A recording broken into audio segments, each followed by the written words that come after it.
So let's sit back and grab a chair, and you can stare at the dust on my shelf. And why?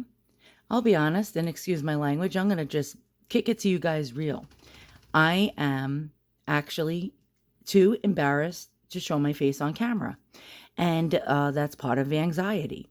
Some people are afraid of being judged. And a lot of people with anxiety actually have that problem. I don't know if you have that problem, but I don't want to show my face on camera because I'm afraid somebody might make a nasty comment or judge me or say, something that's like insulting. And yeah, I have thin skin. I have anxiety. Well, pretty much people with anxiety, we're pretty tough, even though we feel ourselves that we're weak. Like a lot of people look at us as weaklings.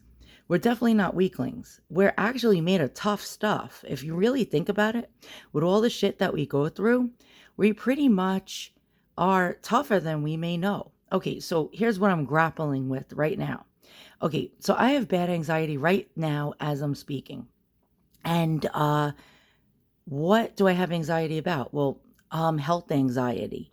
Health anxiety is very, very, very prevalent with people with panic disorder and anxiety, where you feel every little sensation in your body. We are the ones that actually notice every little shitting thing. And when I say that, I mean, if you get a bubble in your tummy, say a gas bubble, immediately it's stomach cancer. You start Googling it. You go on WebMD and you start typing in the symptoms, and what pops up? Cancer. It's always cancer. And then all of a sudden your mind starts spiraling out of control. Oh my God, I got cancer. I'm dying. And then the heart starts racing. And then you start sweating. And then you feel like you're suffocating. And then your heart starts palpitating and you feel like you're having a heart attack. And it goes into a full-blown 10 on the Richter scale panic attack. And yeah, that's what happens to me all the time. For example, okay, you're going to laugh. Last night, in the middle of the night, and yes, these things always seem to happen in the middle of the night when there's no one to help you, when everyone's sleeping peacefully in their beds. I don't know why, but I was watching a music video and it just actually made me want to dance. So I got up in my kitchen at 3 a.m. and I started dancing in my kitchen. And what happened? My heart started racing really, really fast. I'm talking like out of breath fast. And well, I'm a little bit of a fat ass. So of course my heart would be racing really fast. I don't get much exercise. Well, I'm agoraphobic, so I never leave the house. And pretty much when you're agoraphobic, you're not going to be exercising a lot. And so immediately I was like, holy shit, I'm having a heart attack.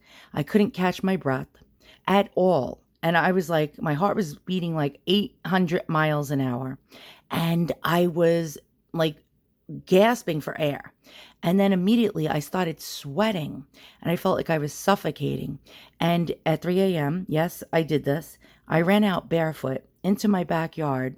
It was 53 degrees out because I needed air. I felt like I needed to gulp down some air because I felt like the house immediately actually became vacuum sealed of all air. Like it was like actually removed from the room with a vacuum sealing machine, if you know what I mean. And there was no oxygen in the house. So I was gasping for air like a fish out of water in my yard at 3 o'clock in the morning. And then I'm saying to myself, holy shit, what if the neighbors just so happen to get up to go to the toilet and they look out their window and they see some weird asshole standing out on their patio? At 3 a.m., their neighbor. What the fuck is wrong with her? They would be thinking.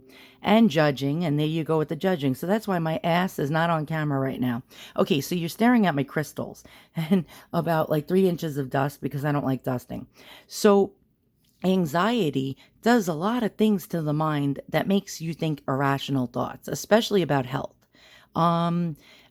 Like, for example, also things like if you do normal everyday things and you get a panic attack during those normal everyday things, what happens is you never want to do that thing ever again.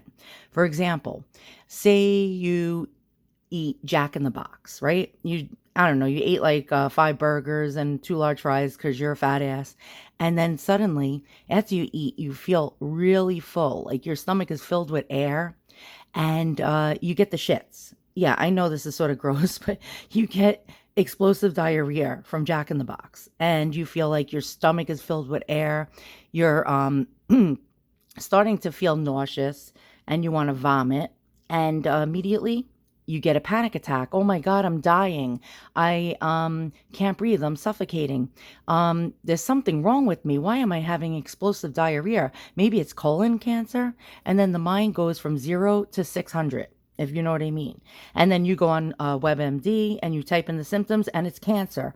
And immediately you're having a full-blown panic attack. And then you never, ever, ever want to eat Jack in the Box again. Well, that's how it turns into full-blown agoraphobia. You're in your car, you're driving, you're singing. I don't know, you're singing some guilty pleasure song, some stupid-ass song that you would never admit to anybody that you like. And you're singing. And then all of a sudden you're driving and then you get that funny feeling. And you know what I mean by that funny feeling. You feel like you're about to drop dead of a heart attack and you need to pull the car over on the side of the road. You're huffing, you're puffing, you can't catch your breath. You feel like you're suffocating, you're losing your mind, you're going crazy, you're having a heart attack. And so what happens?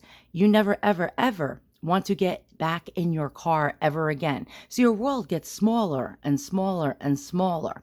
And then you get full-blown agoraphobia like I have.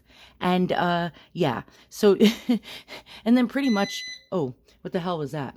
Pretty much your friends will give up on you. Your family will give up on you because you no longer show up at holidays or parties. And they think that you're, I don't know, sort of an asshole. And it's not that. It's you have agoraphobia from anxiety. So you have less and less and less friends, less and less interactions with family. And pretty much you sit there all alone staring at a shelf with 3 inches of dust on it.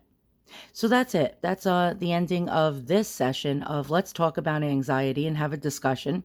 And I will come up with a new video soon. And hopefully this panic attack that I'm about to have, and now I never want to look at a shelf with dust ever again, goes away soon. So long.